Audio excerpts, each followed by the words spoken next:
그래서 우리가 이번에 좋은 대통령을 뽑아서 나라를 부강케 하고 예수 잘 믿는 나라 되게 하고 북한 동포들을 구원하는 출애굽의 역사를 일으키는 시작이 이번 6월 3일 대통령 선거에 있습니다. 여러분, 동양에서는 최고 지도자 과정을 제왕학이라 그럽니다. 서점에 가면은 제왕학에 대한 책이 몇 권 있습니다. 제왕학의 대표적인 책이 당태종이 쓴 정관정료란 책입니다. 우리말로 번역이 돼서 서점에 구할 수가 있습니다. 또 우리 고려 태조 왕건이 훈요 10조라는 제왕학에 대한 10가지 우리 십계명처럼 남긴 글이 제왕학의 좋은 예입니다. 그런데 그 고려 태조 왕건이 직접 쓴 거 아닌 것 같은데 그 나쁜 구절이 하나 있습니다. 함경도와 전라도의 사람들은 신의가 없으니 관에 등용하지 말아라. 말도 안 되는 얘기지요.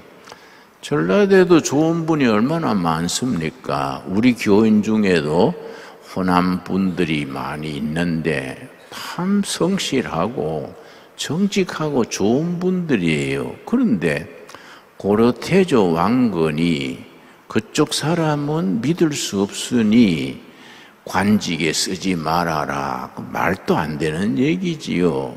그건 그렇다 치고 우리 좁은 땅에서 우리가 전부 믿음으로 하나가 되어서 앞으로 지방색이니 무슨 이런 거 다 없어지고 믿음 안에 하나가 되어서 좋은 나라 만들어 나갈 수 있게 되기 바랍니다. 그런데 서양에서는 동양의 제왕학에 해당하는 분야가 대통령학이라 그럽니다. 최근에 대통령학이 아주 세계적으로 뜨는 학문이 되고 있습니다. 그런데 미국의 대통령학의 권위자가 대통령이 지녀야 될 덕목, 최소한 훌륭한 대통령이 되려면 요 5가지를 지녀야 한다. 그게 이제 그런 글이 있습니다. 첫 번째가 뭐냐 하면은 대통령이 훌륭한 지도자, 비단 대통령뿐 아니라 대기업의 CEO, 교회 목사님, 뭐 어떤 조직이든지 최고 지도자가 지녀야 될 덕목 5가지입니다. 첫 번째가 뭐냐 하면은 비전을 제시할 수 있는 능력. 비전이란 말이 중요합니다. 성경 잠언 29장 18절 여러분 꼭 메모하십시오. 잠언 29장 18절에 이르기를 묵시가 없으면 백성이 망할 짓을 골라서 한다. 그때 묵시가 영어로는 비전입니다.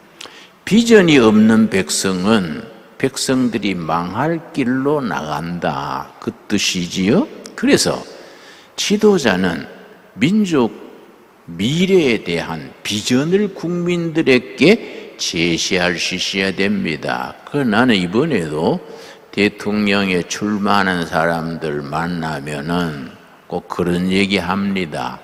상대방의 흠집 얘기하지 말고 누구는 뭐이 나쁘다, 뭔 죄가 있다 그런 거 말하지 말고 미래를 말해라. 미래. 통일 한국 시대에 우리가 위대한 코리아를 한번 건설해보자. 미래의 비전을 제시할 수 있는 그런 얘기를 좀 해라. 네, 당부하곤 합니다. 여러분, 비전이라는 것은 무슨 말이냐 하면은 국가로 말하면 국민, 기업으로 말하면 사원, 교회로 말하면 교인들 전체가 함께 바라보고 나갈 미래의 목표, 그걸 비전이라고 말합니다. 그런데 성경은 거듭거듭 비전에 대해서 강조합니다. 소개한 바대로 잠언 29장 28절 18절에 비전이 없으면 그 백성들이 망할 짓을 하게 된다. 그러고 사도행전 2장에 성령이 임하시면은 너희 자녀들은 예언할 것이요, 젊은이들은 비전을 보게 될 것이요, 늙은이들은 꿈을 꾸게 되리라. 참 위대한 말씀입니다. 성령 받은 청년들은 비전을 보게 된다.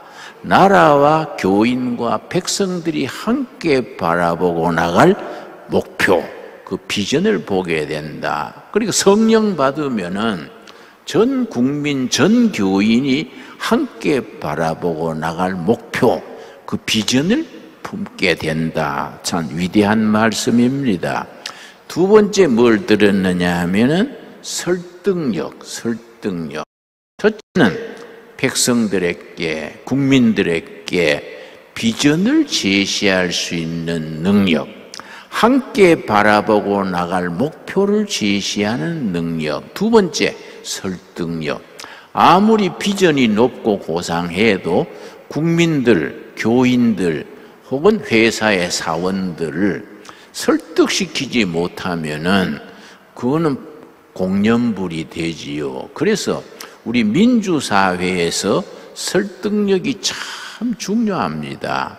그래서 함께 마음을 열고 토론하고 합심 기도하고 한 뜻을 향해서 함께 나갈 수 있으려면은 서로 설득을 해야 되지요. 참 설득력이란 게 참 중요합니다. 설득력에 중요한 건 대화지요. 대화. 서로 같은 입장에서 대화. 내가 바쁘게 다니니까 옛날에 내가 아들 둘이 내가 제대로 아버지 노릇 못하는 것 같아서 하루는 얘들아 오늘 아버지하고 세 삼부자가 대화 좀 하자 그랬더니 큰아들이 그래요. 아버지 요새 젊은 사람들이 대화를 뭐라 하는지 아세요? 무슨 뭐인데? 대놓고 화내는 걸 대화라 그래요. 아버지가 대화하자 해놓고 마음에 안 들면 화를 내면 그게 대화가 안 되지요. 그래서 내가 야 오늘은 서로 마음 열고 터놓고 대화하자. 근데 이 안 하던 대화가 갑자기 됩니까?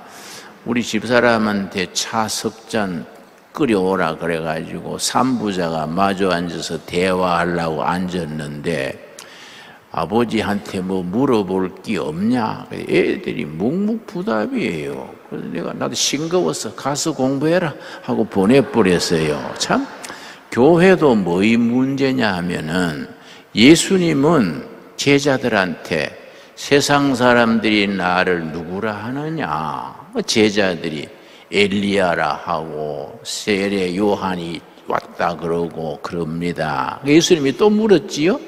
너희는 나를 누구라 하느냐? 그러니까 베드로가 주는 그리스도시요 살아계신 하나님의 아들입니다. 완전히 대화지요.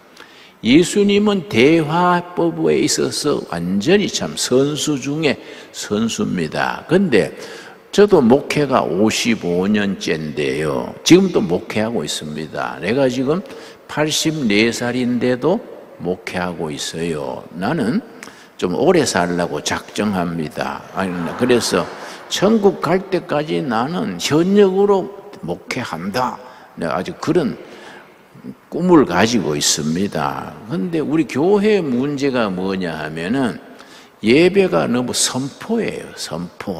선포로 하고 교인들과 목회자, 교인과 교인 사이에 대화의 기회가 적으니까 이 참 아쉬운 일이지요. 그래서 재직회나 당회나 이런 구역 모임에 본문 말씀 같이 읽으면서 합심 기도하고 서로 각자의 의견을 말하고 대화한다는 것이 정말로 중요하지요. 자, 그래서 국민들과 대화할 수 있는 대통령을 뽑아야 되지요. 예. 세 번째 뭘 들었느냐 하면은 열정이에요. 열정. 영어로 패션입니다. 패션. 한국 사람들은 전 세계에 열정 있는 국민으로 유명합니다. 여러분, 2012년에 미국의 Foreign Policy라는 외교 전문 잡지가 있습니다. 외교 정책이란 말이지요. 2012년 1월호 그 잡지에서 특집을 썼는데 뭐라고 되어 있냐 하면은 G7 시대 이후, G7 시대 아시지요? 동양의 일본과 서양의 6나라 합쳐서 G7이라 그럽니다. G7 시대 이후, 브릭스 시대 이후 세계는 어떻게 변할 것인가? 요즘 나온 글에는 러시아 우크라이나 전쟁 이후, 미중 패권 다툼 이후 세계는 어떻게 바뀔 것인가? 거기에 대해서 포린 파리시 잡지에 뭐라고 썼느냐 하면은 G7 시대가 지나가고 브릭스 시대, 브릭스는 B는 브라질, R은 러시아, I는 인디아, C는 차이나, 마지막 S는 사우스 아프리카 공화국을 브릭스라고 말합니다. 그 시대도 지나간다는 거지요. 그리고 거츠 시대가 온다. 거츠는 GUTS 거츠입니다. G는 저머니 독일이지요. U는 USA 미국이고, 그리고 T는 터키. 터키가 이슬람 국가들을 모아가지고 세력을 만들어서 다음 시대에 세계사의 선두로 등장한다는 겁니다. 중요한 건 마지막 S가 사우스 코리아. 대한민국이 이제 2030년, 2040년 어간에 한미 동맹을 기반으로 해서 세계 4대 강국으로 등장하게 된다. 그걸 쓰고 있습니다. 그랬더니 주위에서 요새 유튜브에 댓글 달듯이 반대가 많았던 것 같아요. 그러니까 그걸 해명을 하기를, 자, 2030년, 10년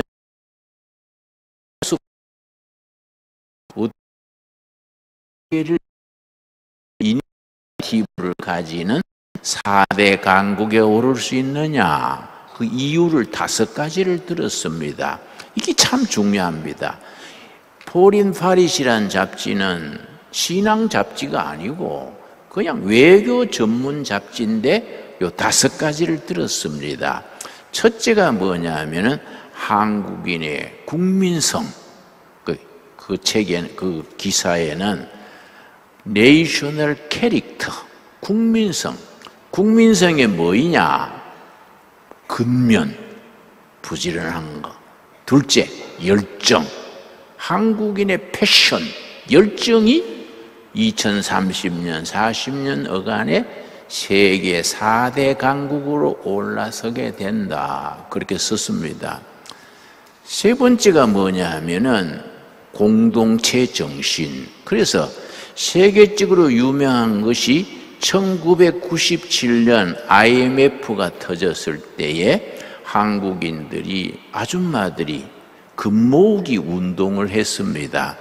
애 돌잔치 할 때 금반지, 결혼할 때 금목걸이, 이런 것을 나라 위에서 처음 바쳤습니다. 세계가 감동했습니다. 중국 사람들은 나라가 위기를 만나면은 금을 사서 땅에 묻습니다. 일본 사람들은 나라가 위기를 만나면은 현찰을 장롱 속에 차곡차곡 쌌습니다. 한국 사람들은 그 나라 위에서 금반지, 금목걸이 바치는 거지요. 그래서 세계 IMF 역사 중에 우리 코리아가, 대한민국이 가장 빠른 시일에 IMF 빚을 다 갚았습니다. 그래서 한국 사람들은 나라가 위기를 만나면 각성하는 거예요. 이러다가 나라가 없어지겠다. 그래서 임진왜란 때 의병이 일어나고 6.25 때도 전선에 나가서 싸우고 IMF 당하니까 금 모으기 운동을 하고 그때 금 모은 예산이 30억 달러. 그때는 큰 돈이지요. 그 세계를 감동시킨 겁니다. 그리고 이제 세 번째는 뭘 들었냐면은 한국인의 교육열. 두 번째지요. 교육열. 부모는 굶어도 자식을 교육시키는 겁니다. 세 번째는 뭘 들었냐면은 한국인의 기술, 과학과 기술. 나 지난달에도 미국 다녀왔습니다만은 지금 해외에 나가면은 코리아 그러면은 옛날하고는 완전히 인식이 다릅니다. 기술 국가, 하이테크 나라지. 세계적인 기술의 선두에 서는 겁니다. 이게 우리나라가 10년 후에는 세계의 4대 강국으로 등장한다는 겁니다. 그리고 기술. 네 번째 뭐냐면은 전 세계 750만 186나라에 흩어져 있는 해외 동포들의 네트워크. 해외 동포들 750만이 우리 한국이 선진국 통일한국 시대로 가는 데에 힘을 보탠다는 겁니다. 그런데 내가 말하고 싶은 거는 다섯 번째입니다. 한국이 그렇게 될 수 있는 근거 다섯 번째, 프로테스탄트 철치. 한국 개신교회가 그런 역할을 하는 정신적인, 영적인, 도덕적인 기초를 닦아준다는 겁니다. 여러분, 우리 한국 개신교회 시작된 것이 130여 년 되는데 한국 현대사는 개신교의 역할 없이는 이거는 이루어질 수가 없었습니다. 우리나라가 밑바닥에서 이만큼 성장하게 된 데는 교회 역할이 절대적이지요. 교인들이 앞장서서 다 이 나라가 이렇게 발전하는데 영적인, 정신적인 기초를 닦아왔지요. 그러니까 한국 교회를 외국에서 알아주는 겁니다. 말씀드린 것처럼 외교 전문 잡지가 한국 교회를 그만큼 인정하는 겁니다. 우리 한국 교회 목회자들이나 한국 교인들은 우리 현대사 100년에 이 나라를 이만큼 발전시키는데 기초를 닦았다, 마중물이 된 것에 대해서 자부심을 가지고 긍지를 가질 수 있어야 됩니다. 그러니 이번 6월 3일 대통령 선거도 교인들이 앞장서 가지고 우리가 개인전도 하듯이 우리가 누구를 뽑아야 된다. 그래야 우리가 선진국으로 나가고 통일 한국 시대를 나갈 수 있다. 우리가 전도하듯이 그렇게 우리가 주위에 설득을 해야 되겠지요.